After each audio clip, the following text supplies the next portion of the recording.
வணக்கம் நண்பர்களே.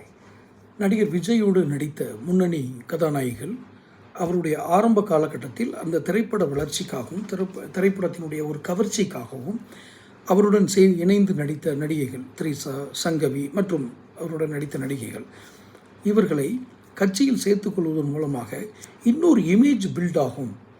அவர் கட்சிக்கு ஒரு கவர்ச்சி கிடைக்கும், கரிஸ்மெட்டிக் லீடர்ஷிப் வேணும். எப்படி எம்ஜிஆர் தன்னுடன் நடித்த கதாநாயகிகளை தான் கட்சி ஆரம்பிக்கும் பொழுது அதில் குறிப்பாக ஜெயலலிதா அவர்களை சேர்த்துக்கொண்டார். அவருக்கு அந்த பர்சனாலிட்டி இருந்தது, ஆளுமை திறன் இருந்தது. அவர் எம்ஜிஆருடன் நடித்தார் என்ற ஒரு காரணத்திற்காக மட்டுமே அரசியலில் நுழைந்து விடவும் இல்லை, அல்லது அந்த ஒரு காரணத்திற்காக மட்டுமே அவர் தொடர்ந்து அரசியலில் பயணிக்கவும் இல்லை. அவருடைய தனிப்பட்ட ஆளுமைகள் என்பது வேறு.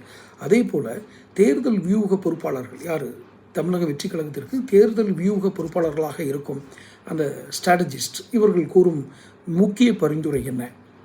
ஏன் நீங்கள் உங்களுடன் நடித்த நடிகைகளை கட்சியில் இணைத்துக் கொள்ளக்கூடாது?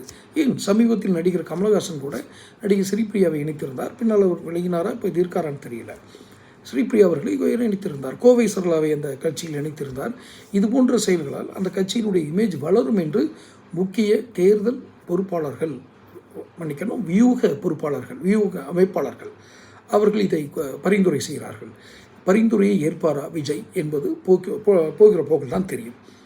அப்படி செய்தி தெரிஞ்சிருந்தான். இப்போ அந்த பரிந்துரை செய்தி நமக்கு வருது. இதே மாதிரி இந்த செய்திகள் தெரிந்தால் உங்களுடன் பகிர்ந்து கொள்கிறேன். தொடர்ந்து சேனல் பாருங்கள், சப்ஸ்கிரைப் பண்ணுங்கள், நோட்டிஃபிகேஷன் பெல் பதிவு பண்ணுங்கள். அப்போ தான் வீடியோக்கள் வந்து சேரும். அடுத்தடுத்த வீடியோக்கள் சந்திப்போம். பிடிச்சிருந்தால் லைக் பண்ணி ஷேர் பண்ணுங்கள். நன்றி.